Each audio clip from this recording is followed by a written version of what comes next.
a strange sort of hypocrisy there, because these are usually liberal companies. I think Whole Foods also. And it's like they care a lot about the indigenous people of the Bolivian Andes, but not about some worker in Cincinnati. You got it. Bill Maher dropped one question, and Bernie Sanders was silenced. Maher asked it calmly, but it hit like a hammer. Bernie never expected this from Bill Maher. Stay with me, because I am giving you the full breakdown of how Maher quietly dismantled Bernie on his own stage. Fusing equality of opportunity with trying to guarantee equity in outcomes. Okay, that's interesting, because I think this word equity has come into the language in the last few years, and before that we didn't hear it a lot. And I think a lot of people hear equity and they hear equality, that like it's the same word, and it's not the same word and the same concept. So how would you differentiate between equity and equality? Well, equality, we talk about, I don't know what the answer to that is.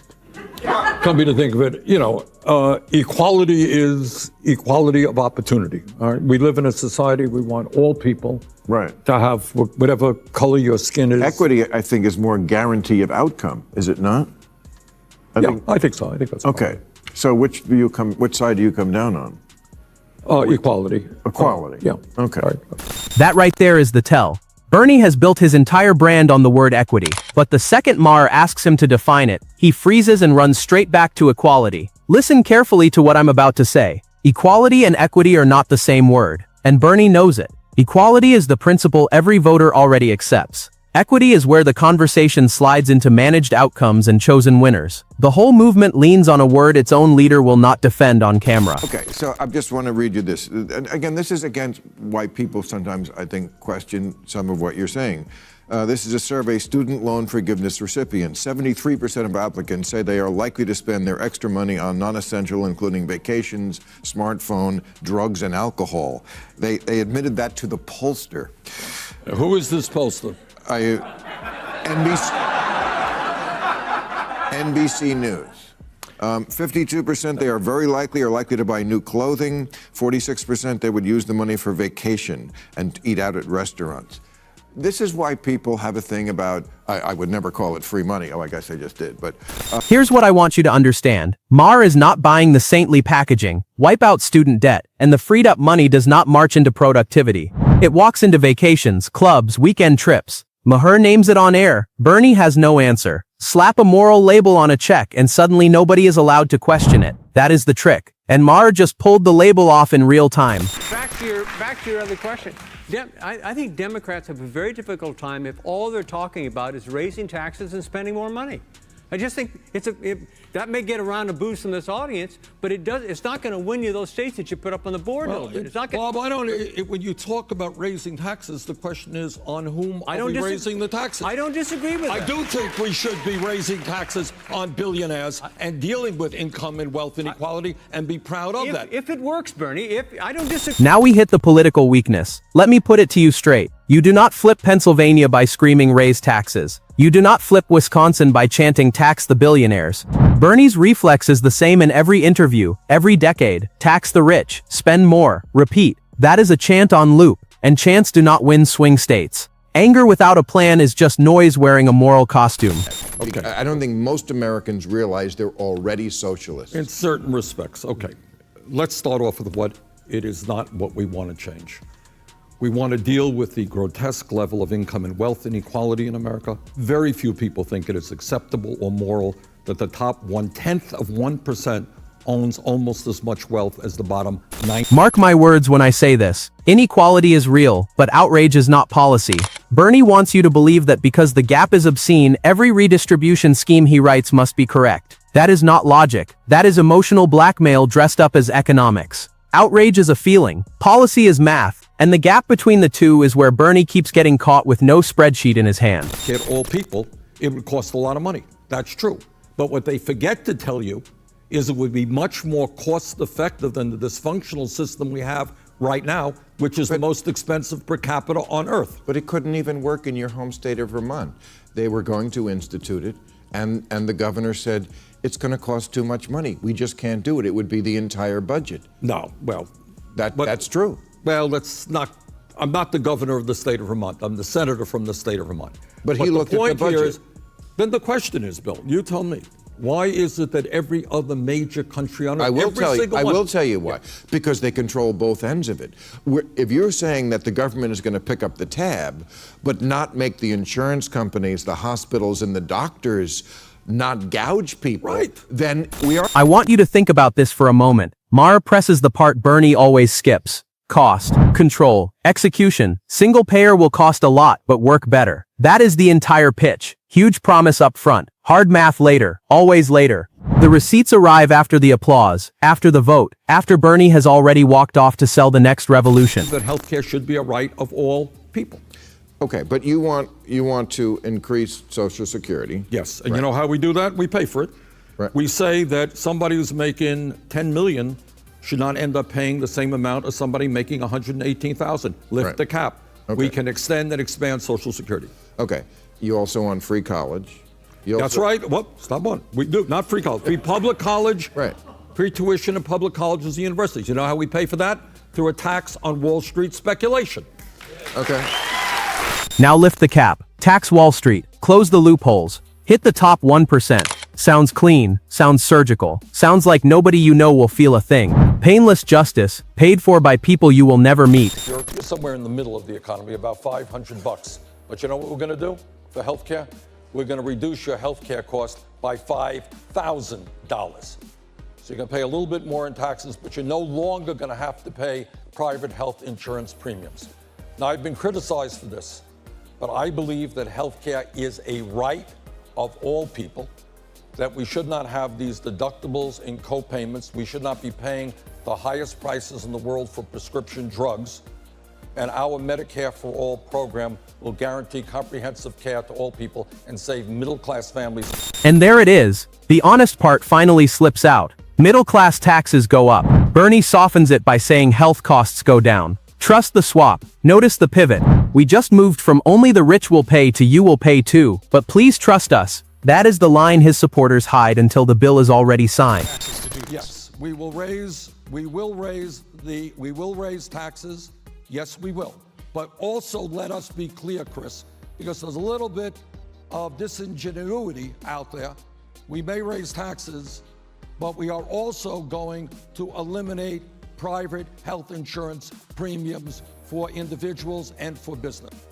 Let me be very clear with you. There is no wiggle room left. Yes, the taxes go up on regular people.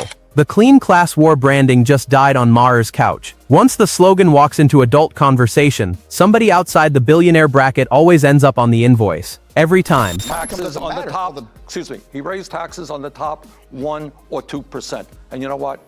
I would have gone further. I think the wealthiest people in this country are doing phenomenally well. 52% of all new income generated today goes to the top 1%. So you and I may have a difference. But yeah, I do believe that billionaires and multimillionaires should be paying more in taxes. I'm a business owner. I'm not a multimillionaire. I'm not a billionaire.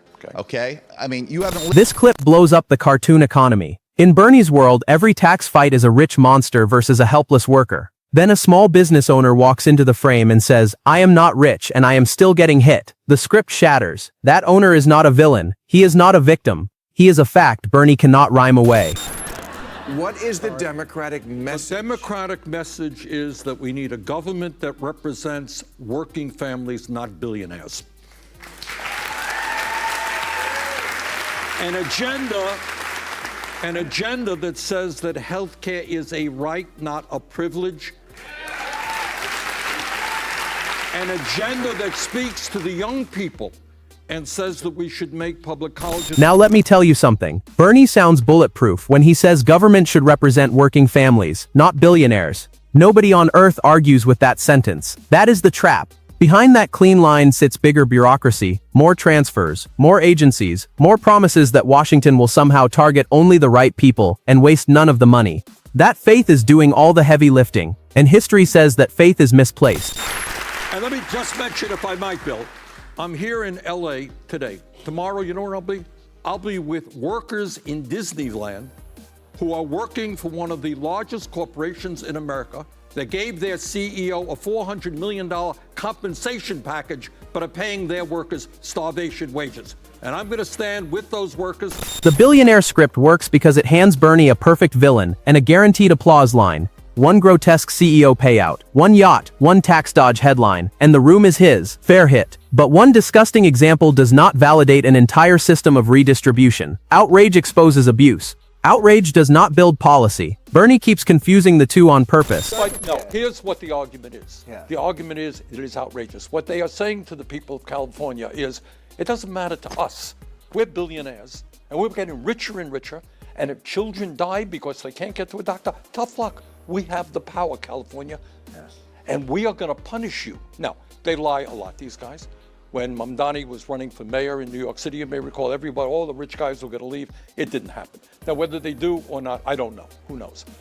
But the idea that they are saying that it's okay for children to die, people not get the health care they need, and they're going to punish the people of California, that is outrageous. And by the way, that is why I will be introducing a national wealth tax. Where are they going to run that? Maybe they'll run to Saudi Arabia. Mark my words when I say this. Bernie is not softening, he is escalating. National wealth taxes, new brackets, new seizures dressed up as fairness. And when somebody raises the obvious objection, that capital moves, that the rich relocate, that money leaves the country the moment you chase it, Bernie does not answer. He mocks. That is not a defense. That is narrative control. You got the top 1% owning more wealth than the bottom 93%. You got one man himself, Mr. Musk, owning more wealth than the bottom 53% of American households. That is insane.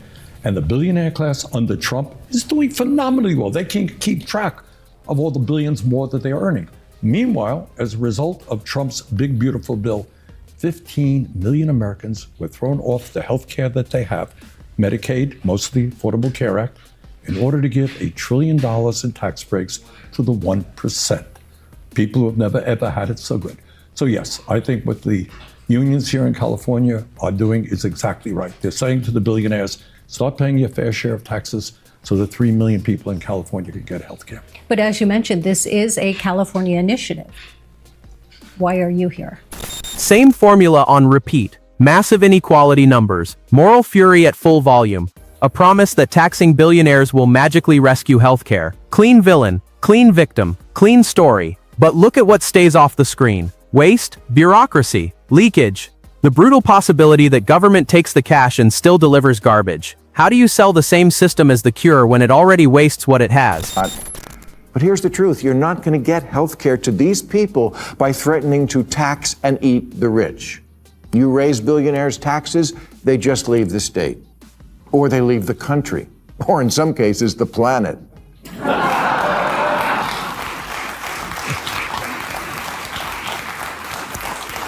I kid, Elon, but he had a good idea recently that might be apropos here. And that is Maher's kill shot. The problem is not that Bernie hates the rich too little. The problem is the government already swallows enormous piles of money and still fails ordinary people. If the rich can move and the state can waste, then tax them harder is not a solution. It is theater with a tax form attached. Now zoom out. This is bigger than Bernie. A whole wing of American politics has learned you do not need to win the argument. You just need to win the feeling. Pick a villain. Pick a victim. Wrap the transfer in the language of justice. Treat every doubt as greed. What you get is not a movement. It is a brand, a permanent framework of grievance, sold as policy, defended as morality, protected by applause. What do you think? Did Bernie actually answer the equity question, or did he dodge it? If billionaires can move their money, who really ends up paying the bill? And is this still a movement for working families, or a brand that needs villains to survive? Let me know in the comments. If this breakdown hit, smash that like, subscribe for more takedowns with no sugarcoating. Thanks for watching our video.